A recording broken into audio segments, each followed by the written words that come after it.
नमस्कार, मैं हूं आपके साथ सुमन और आप देख रहे हैं न्यूज पिंच पत्रिका। और हमारे साथ आज मौजूद हैं मुन्ना मास्टर, जो एक ऐसे शख्सियत है जो संगीत और गौ सेवा दोनों से जुड़े हुए हैं और एक विशेष समुदाय से होने के बावजूद ये एक कृष्ण भक्त है। सर, आपका बहुत बहुत स्वागत है हमारे चैनल में। नमस्कार सर, आप एक संगीतज्ञ हैं और आपको एक पद्म पुरस्कार मिला था। जब इस पद्म पुरस्कार की घोषणा हुई थी तो आपका उस टाइम आपका रिएक्शन क्या था कि और कैसा फील हो रहा था आपको? वो एक मेरे लिए एक आश्चर्य की बात थी, क्योंकि कल्पना भी नहीं की थी कभी कि मुझे ये पद्मश्री सम्मान मिले। बिल्कुल, ऐसा कभी चिंतन भी नहीं था। लेकिन हमारा जो एक क्रम रहता है, शाम को आरती के समय भजन करते हैं जी और संकीर्तन चलता रहता है, रामधुनी। तो शनिवार था उस दिन और 25 जनवरी थी।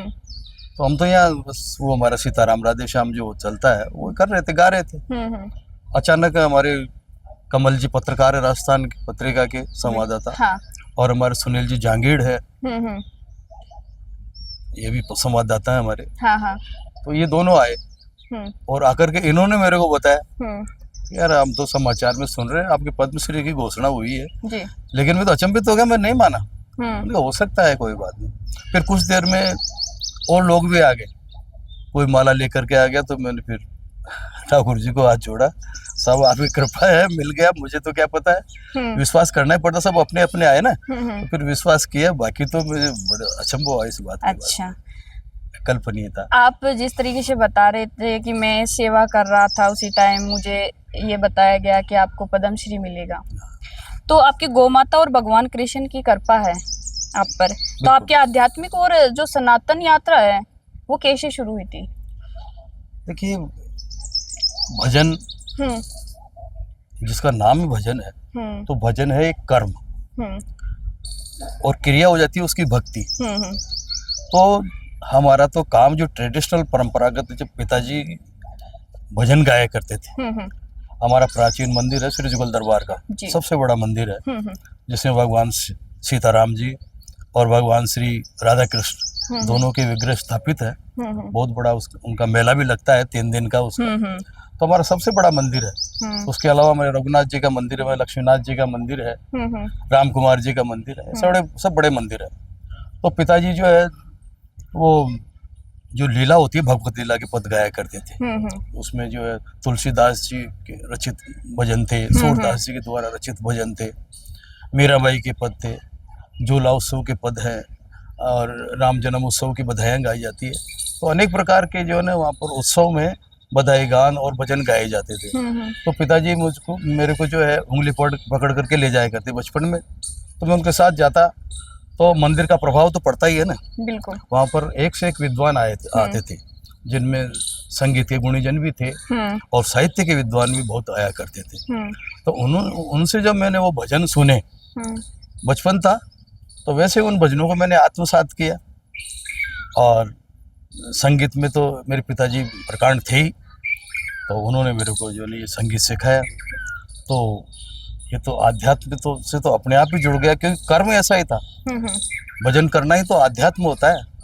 तो उस कर्म के माध्यम से ही मैं तो आध्यात्म से जुड़ गया। से आते हैं और उसके बावजूद कृष्ण और गौ रक्षा करना, इन पे झुकाव कैसे झुकाव? अब झुकाव तो ये था ना कि पिताजी के पास और कोई व्यवसाय नहीं था। ये मान के चलो आप, तो आजीविका ही वही थी उनके,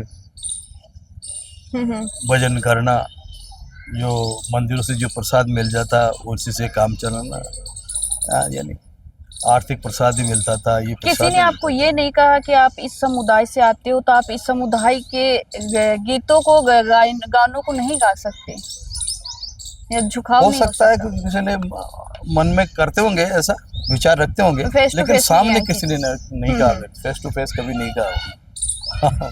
जी। संस्कृत की शिक्षा लेने का विचार आपको कैसे आया?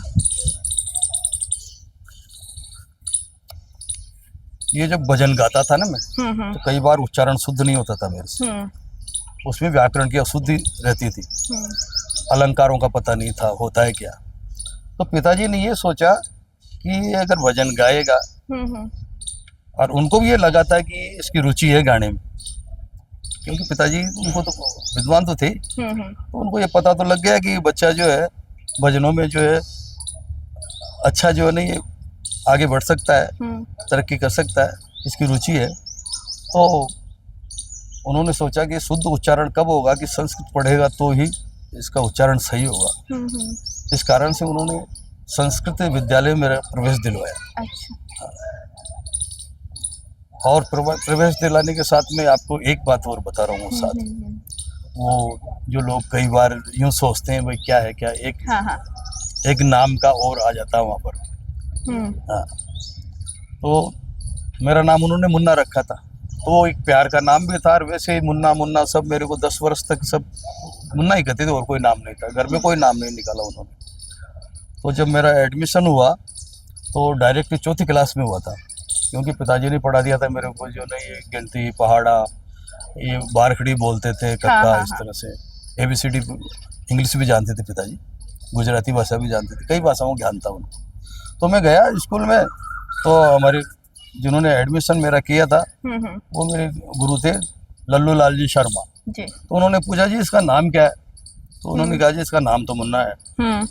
अरे यार और कोई नाम बताओ, मेरा नाम लल्लू, इसका नाम मुन्ना, इस तरह के कई नाम आते हैं जो है ना, कोई लाला और कोई इस तरह के, ये कोई नाम है क्या? तो बोले जी क्या रखे आप बताओ। बोले ये कब हुआ था, इसकी उम्र कितनी हो गई? बोले ये साहब रोजों के महीने में हुआ था। बोले इसका रमजान नाम रख देते।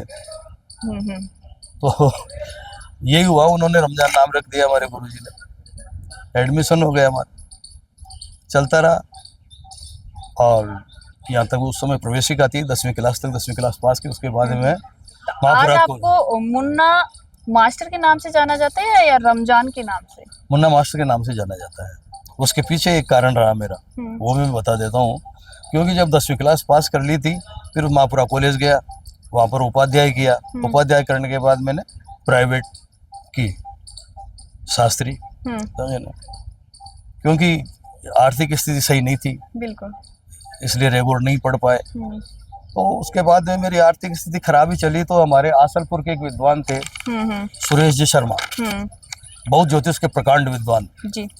तो मैंने उनसे पूछा, मैंने कहा महाराज आप सभी को बताते हो, मेरे पर बहुत बड़ी कृपा थी उनकी। तो मैंने भी कहा जी मेरा भी तो बताओ, मैं क्या करूं, आप ज्योतिष में जानते हो, मेरी आर्थिक स्थिति ऐसे खराब रहेगी।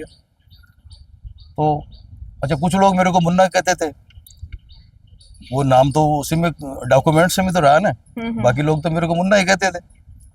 अब उन्होंने मेरे को कहा यार, बोले तेरे को ये रमजान नाम है ना, ये गड़बड़ करता है तुला राशि वाला, जो तेरा जो मुन्ना नाम है ना उसी को वापस कर ले तू। तो इस तरह से मैंने डॉक्यूमेंट्स में चेंज करवाया, राशन कार्ड में, आधार उस समय जो है बढ़ने लगे थे। हाँ, तब की बातें हैं। तो इस तरह से मैंने बैंक अकाउंट वगैरह सब में वो मुन्ना मास्टर रहा। पिताजी ने आप पर ये संगीत का और गायकार इनका सबका प्रभाव बिल्कुल छोड़ा आप पर, क्या कुछ कहना चाहोगे अपने पिता के बारे में? पिताजी साहित्य के भी अच्छे जानकार थे, और ये बड़ी जटिल है विनय पत्रिका तुलसीदास जी द्वारा जो रचित है भजन, वो बहुत जटिल भाषा है, क्योंकि अवधी भाषा भी है, संस्कृत है, कई भाषाएं मिलजुल करके जो उन्होंने भजनों की रचना की है। उन भजनों को गाना और उनका अर्थ समझना बड़ा कठिन है, और वैसे सूरदास जी की रचनाएं वो भी बहुत कठिन है। लेकिन वो विद्वान थे, तो वो मेरे को समझाया भी करते थे कि इसका ये अर्थ होता है, जैसे बावरो रावरो नाह भवानी, भगवान शिव की प्रशंसा की है ब्रह्मा जी ने, उसका अर्थ नहीं जान सकता व्यक्ति, एक साधारण व्यक्ति जो नहीं पढ़ा हुआ है, जैसे हिंदी साहित्य नहीं पढ़ा है। आज के वक्त में तो जो पढ़े हुए हैं वो भी नहीं जानते हैं। हाँ, नहीं जानते हैं। जिन्होंने हिंदी साहित्य नहीं पढ़ा या संस्कृत जिन्होंने नहीं पढ़ी, तो उसका अर्थ नहीं बता सकते।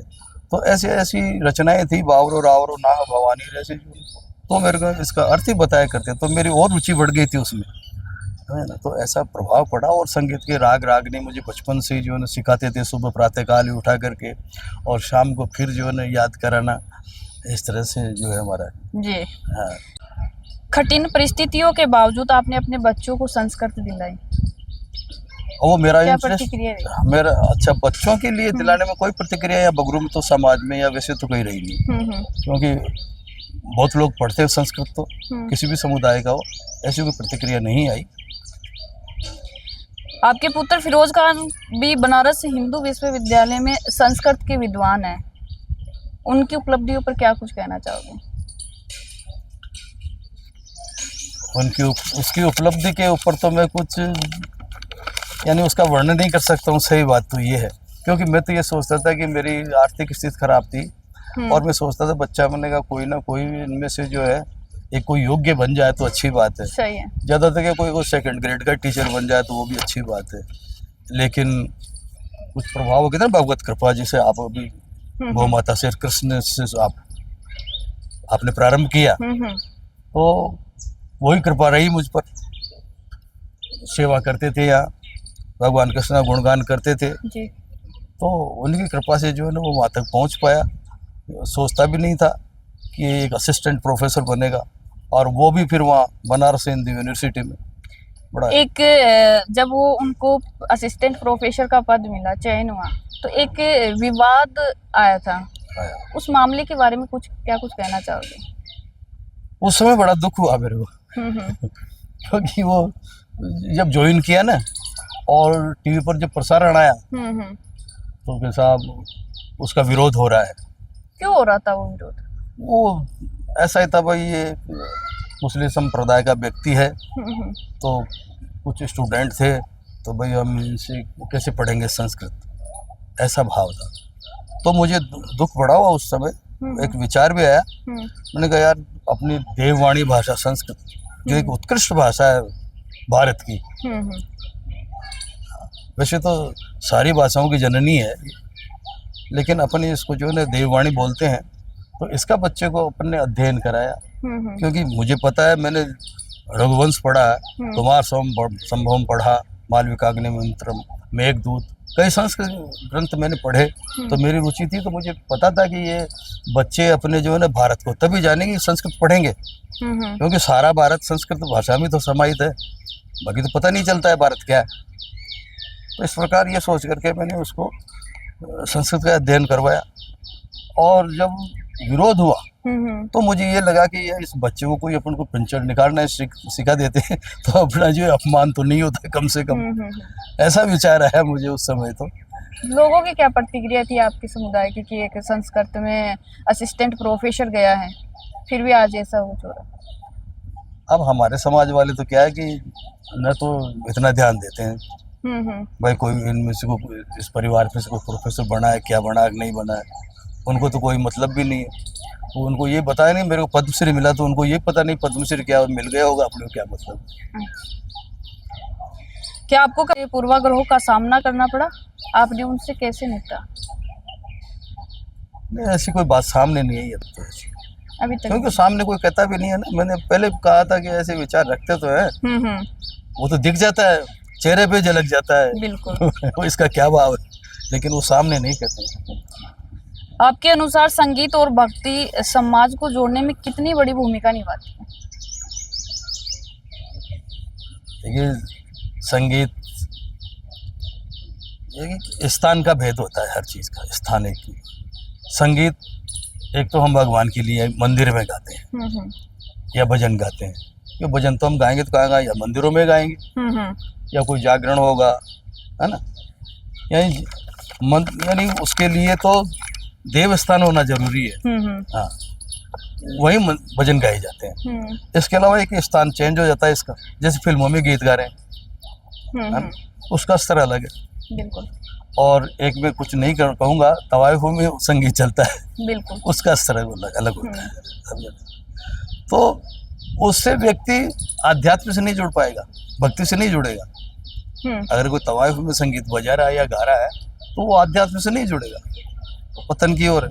जैसा एक स्टोन होता है मार्बल, जिसकी एक मूर्ति बनती है, एक स्टोन होता है जो अपने फर्श में मकानों में लगता है, और एक स्टोन होता है जो वो बाथरूम में और टॉयलेट में भी लगता है। तो इस तरह अलग अलग इसके भेद है। तो अध्यात्म में जोड़ने के लिए ये संगीत जब भजन गाते हैं तो परमात्मा से सीधा जो है ना एक ये एक सेतु है हम्म शरण में जाने का। परमात्मा से सीधा आत्मा परमात्मा का मिलन होता है संगीत से, लेकिन भाव से गाना पड़ता है। उसमें कुछ जो है शास्त्रीय संगीत है उसको भी साथ लेके चलना पड़ता है, और जो साहित्यिक भाव है, जो रचनाएं हैं वो भी वैसी होती है, क्योंकि उसमें भगवान का गुणगान, लीला का गुणगान करते हैं। तो गाते समय हम ये समाहित हो जाते हैं कि हम भगवान से कुछ कह रहे हैं, या भगवान की लीला का, जैसे लीला में जैसे गोवर्धन लीला है, तो भगवान ने जैसे पर्वत उठाया गोवर्धन, उसकी रचना से मुरलीधर श्याम नख पर उठाया गिरवर, कान्हा बने हैं गिरधर। तो इस तरह के अपन जो जब गाते हैं तो ऐसा लगता है कि वो पूरा चित्रण सामने आ जाता है, और ऐसा लगता है कि हम भगवान की लीला में हम सब समाहित हैं इनके साथ, ऐसा महसूस होता है। तो समाज को कैसे जोड़ने का काम करते हैं? समाज को जोड़ने का, हाँ। समाज को जोड़ने तो ऐसा है, उसमें देखिए ये संगति का प्रभाव होता है। हर आदमी तो जुड़ नहीं सकता, जिसको ताश खेलने का शौक है, हम यहाँ भजन गा रहे वो यहाँ नहीं आएगा। बिल्कुल। ये जरूर है, उसको कोई लेकर के आ जाता है और वो सुनता है, और उसको हम थोड़ा सुनाते हैं तो उसमें उसका प्रभाव पड़ता है। तो उससे संगीत के माध्यम से निश्चित रूप से जो है ना व्यक्ति भक्ति से जुड़ता है। आपके लिए धर्म का वास्तविक अर्थ क्या है?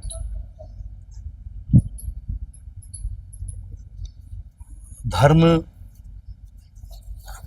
जिसको धारण किया जाए, और धर्म का मतलब है सबसे पहला सेवा, परोपकार, परमार्थ करना, और विशेष रूप से बुराइयों से बचना। अब बुराइयों में सभी प्रकार की बुराइयां आ गई, एक उसकी अपन गिनती नहीं कर सकते, भाई ये बुराई अमुक अमुक, अनेक प्रकार की जितनी बुराई उनको से छोड़ देना, और जो अच्छाइयां हैं उनको ग्रहण करना, यही धर्म है। आज के या वर्तमान में देश में सौहार्द और भाईचारे का संदेश देने के लिए आप क्या कुछ कर? इसके लिए ये शिक्षा पे निर्भर कर रहा है, ये शिक्षा पे निर्भर कर रहा है भाईचारा। हम जैसी शिक्षा ग्रहण करेंगे वही हमारे संस्कार बनेंगे। हमारी संस्कृत भाषा पढ़ो आप, किसी प्रकार का विकार आएगा नहीं, किसी प्रकार की विकृति नहीं होगी, क्योंकि वो अलग करती नहीं है भाषा। क्योंकि वो तो कहता है हमने जो परोविति गणना लघु चेत साम उदार चरिता नाम तो वसुधैव कुटुंबकम। हाँ, सारी वसुधा पूरी पृथ्वी हमारा परिवार है, तो ये अलग। जी। अंत में अपने चाहने वाले और गौ सेवकों के लिए और देशवासियों के लिए क्या कुछ संदेश देना चाहोगे? मेरा प्रमुख संदेश यही है कि मेरा जीवन जो है संगीत के साथ गौ सेवा में बीत रहा है। मैं अभी 67 का हो चुका, समझे। तो मैं तो यही आग्रह करना चाहूँगा, निवेदन करना चाहूँगा सभी से कि विश्व की माता जगत जननी गाय है, और ये धर्म की जो है जड़ है, धर्म रूपी जो वृक्ष है उसकी जड़ है, तो इसका संरक्षण होना सबसे पहले जरूरी है। तो हर व्यक्ति तन से, मन से, धन से, चाहे वो 1 रुपया रोज निकाले गोग्रास के रूप में, लेकिन वो अवश्य अर्पण करे और गौ सेवा में लग जाए, समझे। और विशेष रूप से आजकल कई लोग ये भी करें भाई इसको राष्ट्रीय माता घोषित कर दिया जाए, वो भी एक अच्छी बात है। अगर सरकार अगर इस पर कानून लाती है बिल्कुल, तो इसको और संरक्षण मिलेगा। जी, आपका बहुत बहुत धन्यवाद। तो ये हमारे साथ पद्म श्री सम्मान से सम्मानित मास्टर मुन्ना मास्टर जी, जिन्होंने भक्ति गौ सेवा को साथ लेकर अपनी एक धर्म को पीछे छोड़ करते हुए एक अपनी पहचान बनाई है। ऐसे ही तमाम अन्य शख्सियत से मिलने के लिए हमारे साथ ऐसे ही यूं ही जुड़े रहिए।